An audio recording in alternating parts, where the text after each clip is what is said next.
Trade destroys jobs, and the losers vote against it. Whatever you think of Donald Trump, you have to admit that support for him shows that there is something wrong with globalization. No, I don't.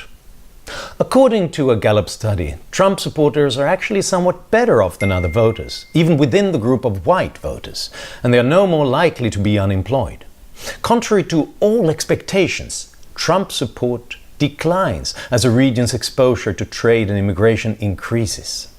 As K. William Watson puts it, it seems like Trump supporters are opposed to trade and immigration not because they have had bad experiences with them, but because they have had very little experiences with them.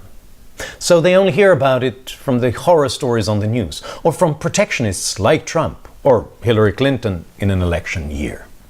The US economy is about $1 trillion richer per year because of international trade. That's about $10,000 per household. The fact that voters turn to protectionism doesn't mean that there's something wrong with trade. It means that there is something wrong with the debate on trade. It seems like ethnic groups cluster in their own areas and never ever meet with or understand each other. Segregation is on the rise. But surprisingly, that turns out to be dead wrong. Researchers have created a dissimilarity index to measure segregation, and this is much different from the whatever I heard on the news that made me worried index that we laymen commonly use. Instead, it looks at the proportion of a given ethnic group that would have to move out of their census tract to make them evenly spread out. And according to this index, 45 of the 52 big US metropolises with big black populations have become less segregated since 2000. In Britain we see the same thing. Since 2000, every ethnic minority has become less segregated. This is because of the most powerful force on earth: human beings' interest to lead a better life. They get a job, they make money, and they move to a better neighborhood. They fall in love, and love is colorblind. Almost a third of new African American marriages are mixed race. We might stand in the way of this progress sometimes, with discrimination, with high minimum wage laws. But if we don't, it will continue. And then perhaps in the future, if we still talk about race relations at a boiling point, it's only because we still live in a kind of melting pot. As leftist writer Naomi Klein puts it, global capitalism lapsed into its most savage form after 1990. All hope for progress and development was lost. The rich got richer, but the poor got poorer. But Klein is dead wrong. As a prolific writer puts it in a new book, never before in mankind's history have we seen anything like the social and economic progress that we've seen since 1990. Global GDP per capita has increased by almost as much during those 25 years as it did in the previous 25,000 years. Extreme poverty was reduced from 37% of the world population to less than 10%. Every minute that you listen to me, another 100 people rise out of poverty. The proportion of people who go hungry has been halved. Illiteracy has been more than halved. And so has child mortality.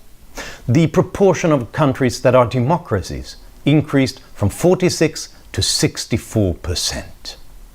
If this is savage capitalism, then what the world needs right now is a double, with fries please. We've lost control of our borders. Let's build a wall. Then we can relax. We will be in charge of migration again. Dead wrong. Literally. Walls rarely keep people out for long. They only make the migrants try harder and take other, more dangerous routes. In the 1990s, Spain built fences around its North African enclaves. The migrants climbed them. So Spain built another, stronger fence. The migrants stormed it in large numbers so that at least some of them would make it through. Spain then built a third, 6-meter fence. But the migrants learned to climb that as well by using the other fences as stepping stones. Spain then added razor wire. The migrants began taking a more dangerous maritime route, and many of them drowned. They also turned to smugglers, which created new routes for criminals and terrorists as well. As long as there is no legal way to enter rich countries to work, people will go to increasingly desperate measures to enter illegally. In 2015, 4,000 people died while trying to enter Europe. That's 10 people every day. Have you heard what's happened to capital in the 21st century? The rich get richer and they pass on their wealth to the next generation, so a new capitalist aristocracy is perpetuated. Well, that's dead wrong. A study from the Peterson Institute shows that the proportion of billionaires who inherit their wealth is not increasing, it's declining rapidly. In 1996, 45% of all billionaires were self-made. Today, 67% are. Inherited wealth has declined the most in the United States, where fewer than a third of all billionaires inherit their wealth today.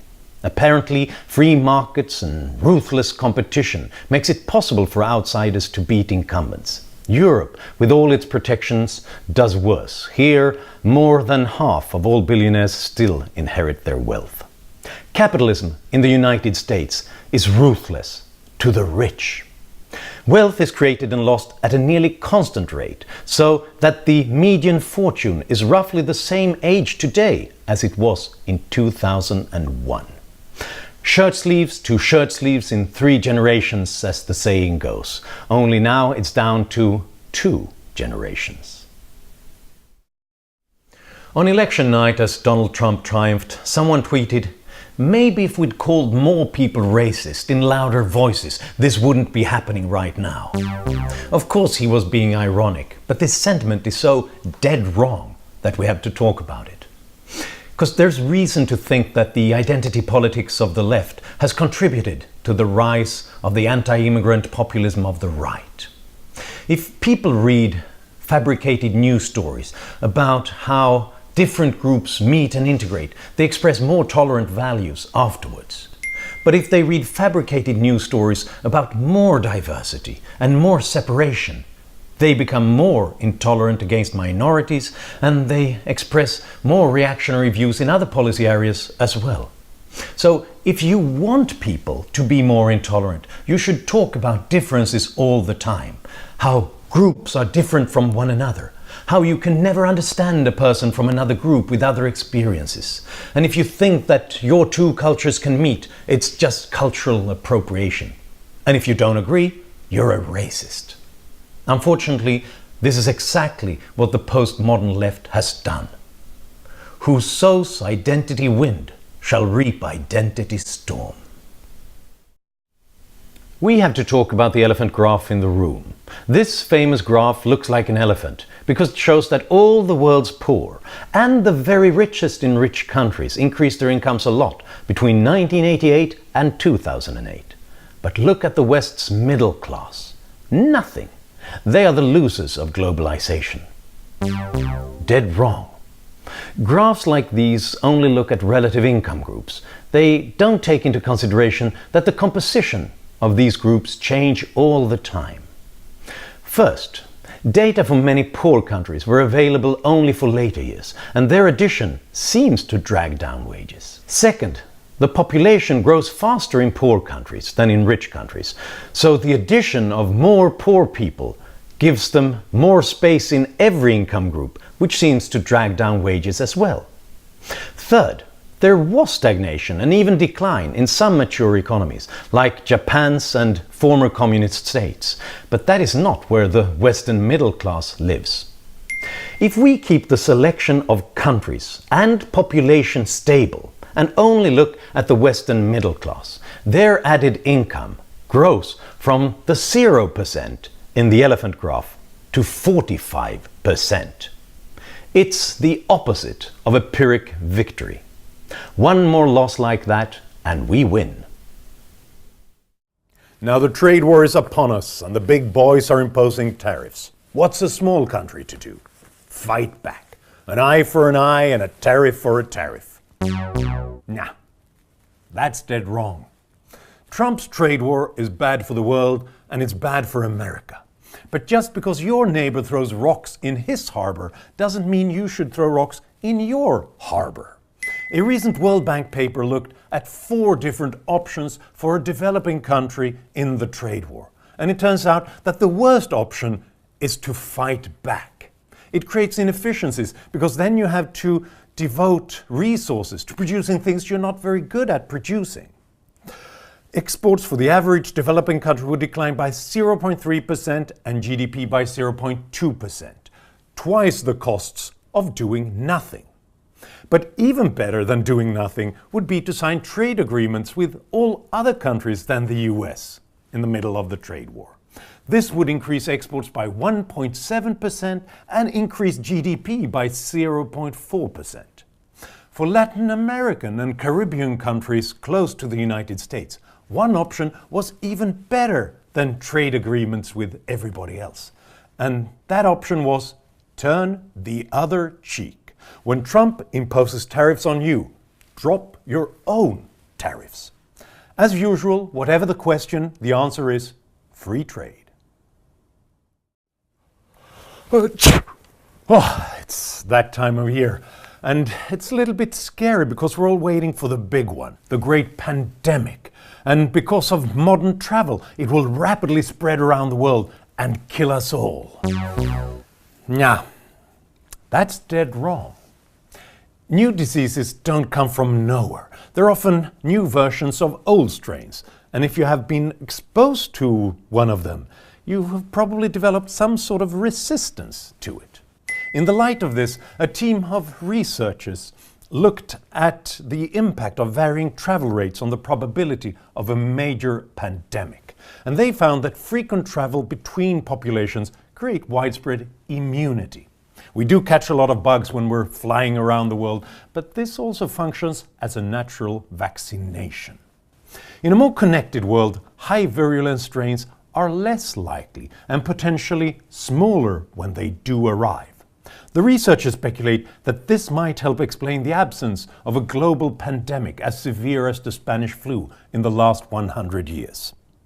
Rather than dooming us all, modern air travel has saved us. Fingers crossed. Free trade is for the rich and the big corporations. To help the poor, we have to rid ourselves of our free trade dogmas. Read my lips. That is dead wrong. The rich are different. They have more money, and that affects their consumer habits. If you have rich friends, you might have noticed that they don't seem overly excited by elastic fleece bottom pants for $6 or family pack diapers ultra absorbent at $17.57. They spend more on fancy apartments and expensive lawyers. The poor spend proportionally more on goods produced in other countries, and they are now available at everyday low prices thanks to free trade. This means that the inflation rate for the poor has been 6 percentage points lower than for the rich. One study showed that blocking free trade completely would reduce the purchasing power of the richest 10% of Americans by no more than 4%. They can afford it. But it would reduce the purchasing power of the poorest 10% by almost 70%. If you start a trade war, you start a war on the poor.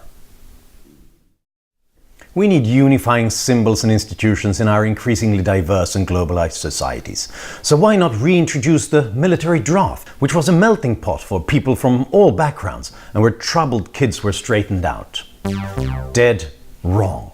There are many problems with the draft. The most obvious is the one Ronald Reagan pointed out. Trying to defend freedom by forcing people to become soldiers undermines the very values that make our societies worth defending. But this argument of social cohesion is equally bad. A recent Swedish study showed that the draft increased differences between groups. Young men from high-income homes who served increased their incomes afterwards more than those who did not. Whereas kids from troubled homes and low-income households, they reduced their income more if they served. Because it delayed their introduction to the labor market, more of them became unemployed and committed crime. No big surprise there. Interrupting their education and undermining their job prospects made troubled kids more troubled. It's not exactly rocket grenade science. We live in an era of unique inequality. In countries and between countries, we are being torn apart by globalization and free markets. No, no, no. That's dead wrong. The biggest inequality in the world is that most of your income still depends on where you happen to be born. But in this era of globalization, the world's poor have finally been given the chance to participate. And global poverty has been reduced by 3/4 in 25 years. As a result of that, inequality is starting to come down. The traditional way of measuring inequality is the Gini coefficient from 0 to 1, where 0 would mean that everybody makes the same, and 1 would mean that one individual gets everything. After having increased since it was invented, the Gini coefficient started to come down around the turn of the century, from 0.69 in 2003 to 0.65 in 2013. And if present trends continue, then it'll come down to 0.61 in 20 years' time. This might not sound much, but it means that global inequality is being reduced for the first time since the Industrial Revolution, because of globalization and free markets. It's stupid trade. It's ruining our industries and our jobs. It's killing us. So bring on the tariffs to save the jobs. Dead wrong. Between 2000 and 2010, almost 6 million US manufacturing jobs were lost. But that was not because cheap imports hurt those industries. On the contrary, those industries produced more than they ever had. So much more that if the US would have kept its level of productivity of the year 2000 and applied it to 2010 levels of production, the US would have increased its number of factory workers by 3 million. But productivity, of course, did not stay the same. It increased rapidly, mostly because of automation. Have you been to a factory lately? It's not 100 men with wrenches anymore. It's more like 5 guys with computers. 88% of all the manufacturing jobs that were lost due to increased productivity, not international trade. So even if we kept the factories, we wouldn't keep those factory jobs. Hence the joke about the factory in the future, which will have only 2 employees, a man and a dog. The man will be there to feed the dog. The dog will be there to keep the man from touching the equipment. Sure, Fidel Castro was a dictator, but he also gave Cuba literacy, low infant mortality, and a world-class healthcare system. So socialism worked in that regard, at least. Dead wrong. Castro's apologists conveniently forget that Cuba was a fairly well-developed country before the revolution of 1959. More so than the rest of Latin America, but in many ways more than Western Europe. Cuba had lower infant mortality rates than France and West Germany, and it had more doctors per capita than Great Britain. It's like the old joke about how you get a small fortune. Well, you start with a large one. It's not difficult to end up with literacy rates that's not so far from Spain's, if you start with rates that are higher than Spain's. We're only impressed by data like that because it comes from a desperately poor country. So in a perverse way, we give Castro credit for ruining the Cuban economy. And of course, the dictatorship always manipulated statistics to hide the truth. But if you really want to know what Fidel himself thought of the healthcare system that he portrayed as world-leading, well, bear in mind that when he got sick, he flew in doctors and equipment from Spain. Our ancestors produced everything they needed themselves, whereas we consume things we don't even understand how they're created. Division of labor has resulted in an absurd, alienated world. Wouldn't self-sufficiency be more natural? Dead wrong. If you think a world without trade would be better, Andy George has an experiment for you. He wanted to produce something as simple as a chicken sandwich from scratch, all by himself. So he harvested and ground wheat to produce flour, He grew his own vegetables. He milked a cow for butter. And he made his own salt from ocean water. Then he found a chicken and killed it. This was all horribly difficult and time-consuming. Even though he cheated, he didn't produce his own vehicles to travel by or the fuels that they needed. He didn't produce his own tools or the steel or plastic that they were made of. Even so, it all cost him $1,500 for a sandwich that he described as not bad. A sandwich that he could have bought around the corner for $1.50. Modern civilization is possible because of the magic of division of labor and specialization. As long as trade is free, we can benefit from knowledge that we don't have about how to produce all these things in the best possible way. And you know what? It took Andy 6 months to create one sandwich. Without free trade, he would have starved by then, just like people used to do before free trade. Trade is important, so we need more trade agreements between countries. Actually, that's dead wrong. We need more trade, but do we really need more trade agreements? Over the last 20 years, we have signed almost 4 times more regional trade agreements than over the 50 years before. And yet, trade has grown slower over this period.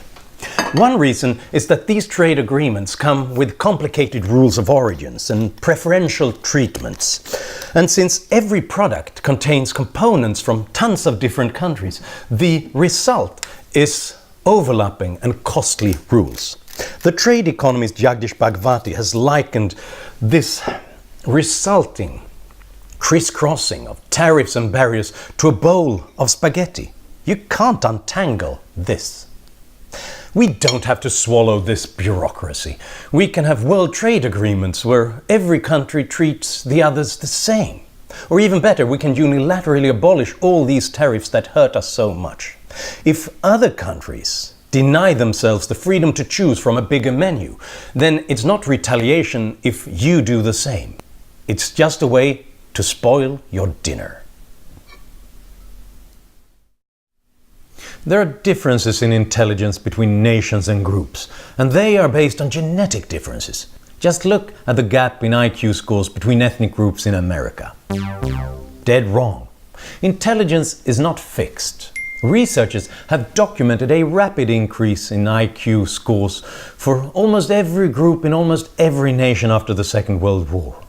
This so-called Flynn effect is the result of a complex combination of factors in modern society. From better nutrition and education to more use of technology and a more challenging popular culture.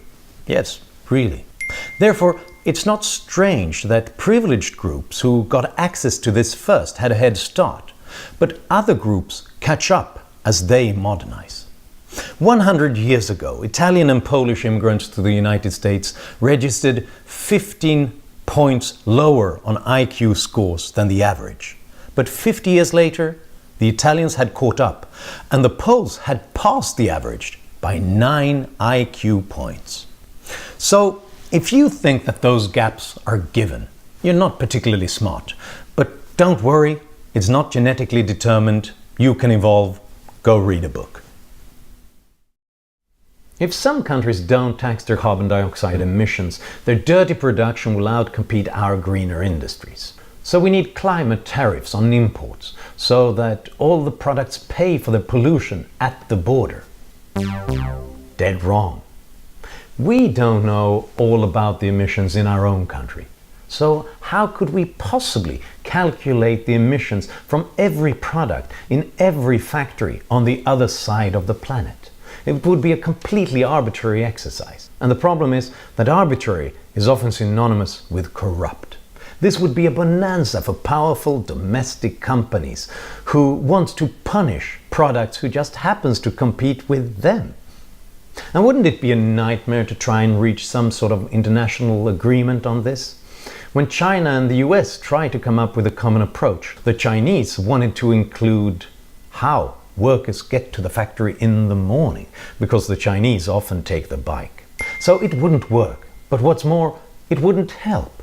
Just 1% of the electricity generation in a country like the United States is related to exports. Even if we got rid of all of that, it wouldn't make a difference. So using trade to save the climate wouldn't save the climate, it would just hurt trade.